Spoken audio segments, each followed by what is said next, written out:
नरेंद्र मोदी चुनाव कैसे लड़ते हैं और राहुल गांधी चुनाव कैसे हारते हैं, ये आपको बताते हैं। नरेंद्र मोदी किसको फोन मिलाते हैं और राहुल किसको फोन नहीं उठाते हैं, ये भी आपको बताते हैं। मोदी ने बंगाल में फोन घुमाया और केरल में फोन मिलाया और अपने दो कैंडिडेट से कहा कि कोई प्रॉब्लम तो नहीं है। मोदी ने यह तक कहा कि कोई भी दिक्कत हो तो मुझे बताना, सीधे मुझे बताना, चुनाव जिता दूंगा मैं। दूसरी तरफ राहुल गांधी के पास इतनी फुर्सत तक नहीं है कि वो दिल्ली में अपने घर के बगल में लालू यादव और तेजस्वी यादव से जाके मिल लेते। बिहार का फॉर्मूला 2 मिनट में सेट कर लेते। मार्च का आखिरी हफ्ता चल रहा है, अब चुनाव में गिनकर 25 दिन बचे हैं। मार्च का आखिरी सर्वे आ गया है जो बताता है कि राहुल अपने लोएस्ट स्कोर पर जा रहे हैं, जबकि मोदी का स्कोर अब तक के हाईएस्ट लेवल पर पहुंच चुका है। नरेंद्र मोदी को 84% वोट, क्या इसे लॉक कर दिया जाए? नरेंद्र मोदी की पार्टी को 370 सीट, क्या इसे भी लॉक कर दिया जाए? एनडीए को 450 सीट, क्या इसे ही 24 का फाइनल स्कोर मान लिया जाए? अगर हां, तो यह कैसे होगा? मोदी को 84% वाला कौन सा रामबाण मिल गया है?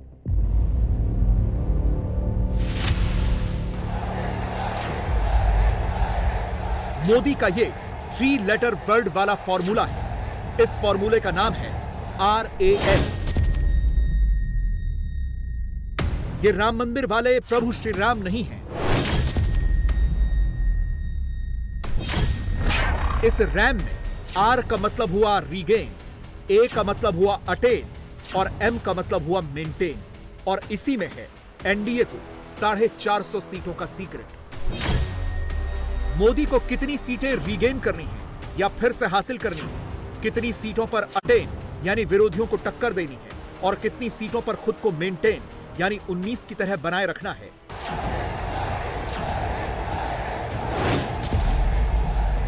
आज हम मोदी के इसी सीक्रेट को फुल डेटा एनालिसिस के साथ डिकोड करेंगे। चौंकाने वाले फैक्ट्स आपके सामने रखेंगे और इसके लिए सबसे पहले आपको 2019 का एक डेटा देखना होगा। 2019 के चुनाव में बीजेपी ने अकेले 436 सीटों पर चुनाव लड़ा था, 303 सीटें जीती थी और तब मोदी का स्ट्राइक रेट था करीब 70%। 543 में से एनडीए को टोटल 353 सीटें मिली थी। इसका मतलब हुआ एनडीए का स्ट्राइक रेट था 65%। सवाल है कि 370 सीट के लिए मोदी को अपना स्ट्राइक रेट कितना बढ़ाना होगा? 450 तक पहुंचने के लिए एनडीए को कितने % एक्स्ट्रा वोट जोड़ने होंगे? पहले इसे समझिए। इस बार बीजेपी 543 में से 440 सीटों पर चुनाव लड़ सकती है, यानी 2019 से 4 सीट ज्यादा। इनमें से 405 सीटों पर कैंडिडेट्स के नाम फाइनल हो गए हैं, यानी करीब करीब 90% सीटों को कवर कर लिया गया है।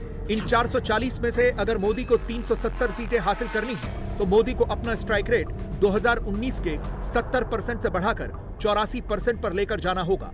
रही बात एनडीए की, तो उसे 450 सीटों का टारगेट अचीव करने के लिए अपना स्ट्राइक रेट 2019 के 65% से बढ़ाकर 2024 में 82% तक लेकर जाना होगा। यह बहुत टफ टास्क है। मोदी की राह इतनी भी आसान नहीं है। सवाल अब भी वही है, मोदी इस लक्ष्य को कैसे अचीव करेंगे?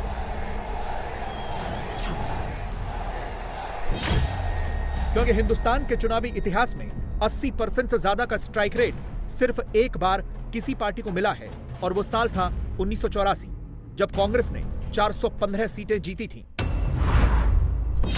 मगर मोदी ने अब इसका काट ढूंढ लिया है और वो काट है RAM वाला फॉर्मूला। इस फॉर्मूले से मोदी 370 और एनडीए 450 वाले रूट पर आगे बढ़ेंगे। यानी एक ऐसा वक्त जब राहुल अपनी चुनावी स्ट्रेटजी नहीं बना पा रहे, या तो ईवीएम को कोस रहे हैं या मोदी मोदी कर रहे हैं। जब कांग्रेस अपनी सीटें नहीं गिन रही, कोई और ही गिनती कर रही है। उस वक्त नरेंद्र मोदी 24 में हैट्रिक कैसे बने, इसकी RAM वाली स्क्रिप्ट लिखकर बैठ चुके हैं। तो चलिए सबसे पहले मोदी के इसे रीगेन, अटेन और मेंटेन वाली स्ट्रेटेजी को सीट वाइज एक्सप्लोर करते हैं।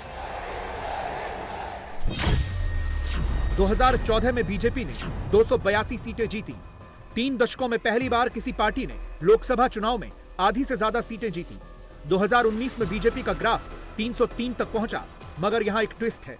2019 में बीजेपी ने वो 35 सीटें गंवाई जो उसने 2014 में जीती थी, जबकि 56 नई सीटों पर बीजेपी को फायदा हुआ। 19 में हारी हुई 35 सीटों में से 14 यूपी की थी, 6 बिहार की, 1 असम, बंगाल, तमिलनाडु, अंडमान और निकोबार, गोवा, राजस्थान और दादरा नगर हवेली, जबकि 2 सीट झारखंड, छत्तीसगढ़, आंध्र प्रदेश और महाराष्ट्र की थी।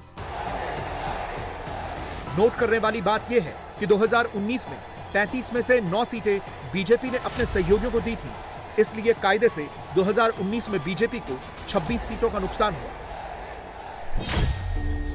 24 में 370 का टारगेट हासिल करने के लिए मोदी को 14 में जीती और 19 में हारी ये सारी 26 की 26 सीटें रीगेन यानी हासिल करनी होगी। ये मोदी के RAM वाले फॉर्मूले में R का मतलब हुआ। अब फॉर्मूले का लेटर नंबर 2 यानी A, जिसे हम अटेन कह रहे हैं, उसकी बात करते हैं। 370 के लिए मोदी को नई सीटों पर बढ़त बनानी होगी, नंबर्स बढ़ाने होंगे, स्ट्राइक रेट में बंपर इजाफा करना होगा।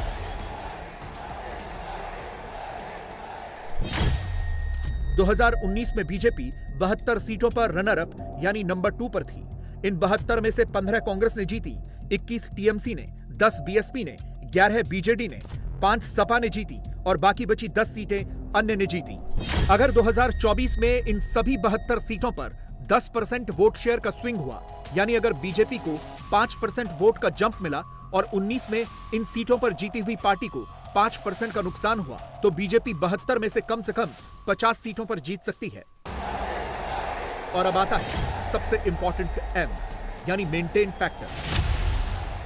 यह मोदी के RAM वाले फॉर्मूले का सबसे अहम हिस्सा है, क्योंकि 24 में 370 के लिए मोदी को उन सभी सीटों पर जीत मेंटेन रखनी होगी जो उसने 2019 में जीती। मोदी को 19 की उन सभी 303 सीटों पर 100% के स्ट्राइक रेट मेंटेन करना होगा, जो इतना आसान नहीं होगा। 303 में से 224 सीटों पर बीजेपी ने 50% या उससे ज्यादा के मार्जिन से सीटें जीती थी, और तब 175 ऐसी सीटों पर बीजेपी ने कांग्रेस को सीधी टक्कर में डिफीट दी थी। बाकी बची जिन 128 सीटों पर बीजेपी ने क्षेत्रीय दलों को हराया था, उनमें से 72 सीटों पर बीजेपी ने 50% से ज्यादा का वोट शेयर हासिल किया था। अगर मोदी का RAM वाला फॉर्मूला सक्सेसफुल रहा, अगर बीजेपी ने 24 में 26 सीटें रीगेन कर ली, 50 सीटों पर खुद को अटेन कर लिया और 2019 की 303 सीटें मेंटेन कर ली, तो इस सिनेरियो में बीजेपी 379 सीटों तक पहुंच सकती है, जो मुश्किल है लेकिन नामुमकिन नहीं। मोदी को पता है 2024 में हिंदी बेल्ट में वो 2019 की 303 सीटें मेंटेन कर लेंगे, 26 सीटें रीगेन भी कर लेंगे। इसलिए चुनाव शुरू होने से 25 दिन पहले मोदी का सबसे ज्यादा फोकस उन 72 सीटों पर है जहां बीजेपी 19 के चुनाव में रनर अप थी, और इनमें से 21 सीटें पश्चिम बंगाल में थी। बंगाल की इन्हीं 21 सीटों में से एक सीट बशीरहाट की भी थी, जहां टीएमसी ने 54% वोट के साथ जीत हासिल की थी। बीजेपी 30% वोटों के साथ रनर अप थी। नरेंद्र मोदी के लिए आज की तारीख में पश्चिम बंगाल की 42 सीटें, खासकर संदेश खाली, उतनी ही जरूरी है जितनी अमेठी या रायबरेली की सीटें हैं।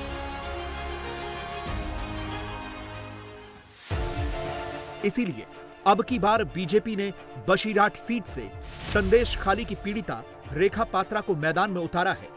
मगर ओपिनियन पोल के आंकड़े बता रहे हैं कि बीजेपी इस वक्त बशीरहाट में टीएमसी से पीछे चल रही है, ममता आगे चल रही है। बंगाल में अच्छी फाइट देने के बावजूद मोदी कोई चांस नहीं लेना चाहते।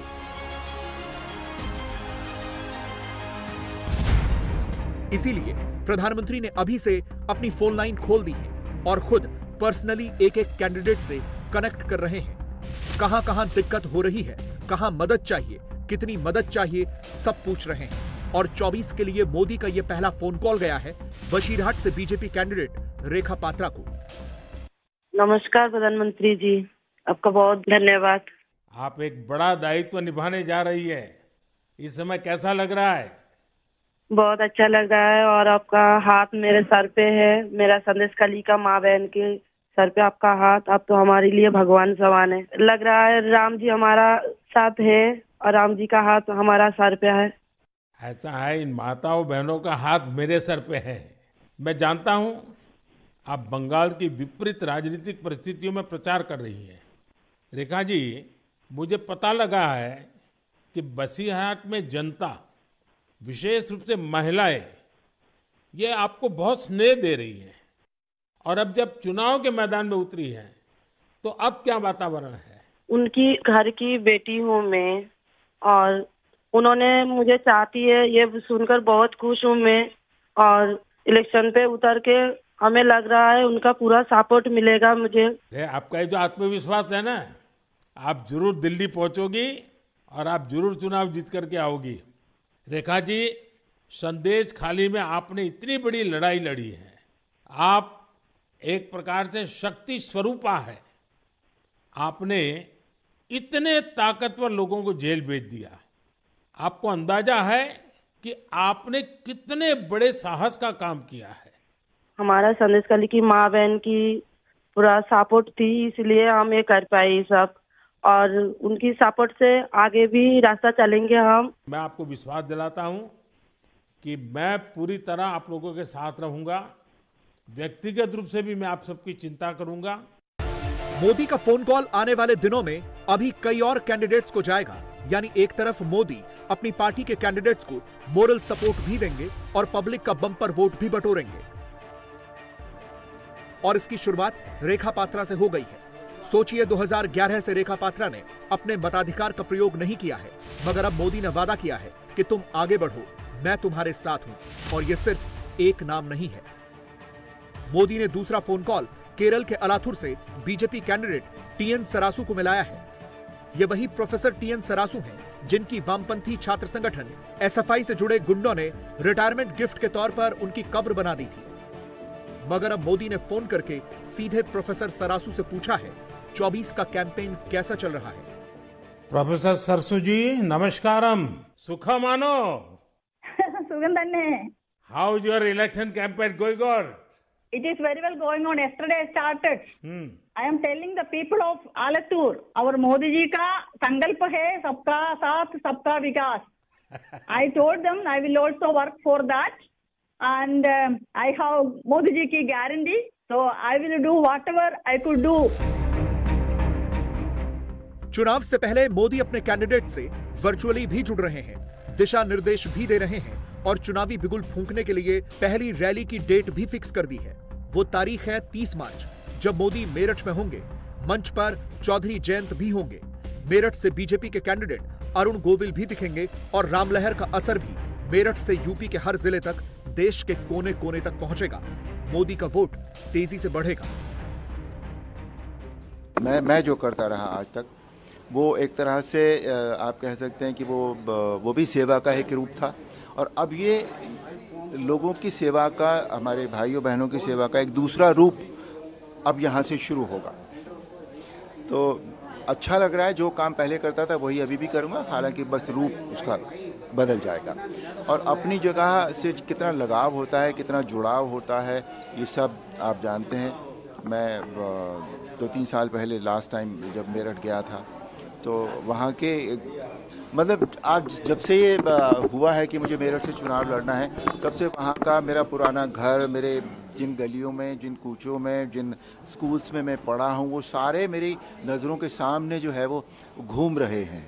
And I would love to be there, and I would love to meet people, and I would love to work for the people of Meerut and हाव तो देखिए है, इस समय पूरा देश, पूरा विश्व जो है वो राममय है ना। और रामलला का मंदिर बना है इतने सालों की जद्दोजहद के बाद। तो ओवरऑल माहौल बहुत एनर्जेटिक है, बहुत अच्छी ऊर्जा है। वो ऊर्जा जो भगवान राम के जो हमें देते हैं, वो ऊर्जा, उस ऊर्जा से हमारा देश इस समय बिल्कुल ओतप्रोत है। तो अच्छा लग रहा है, बिल्कुल हर चीज़ पॉजिटिव नज़र आती है।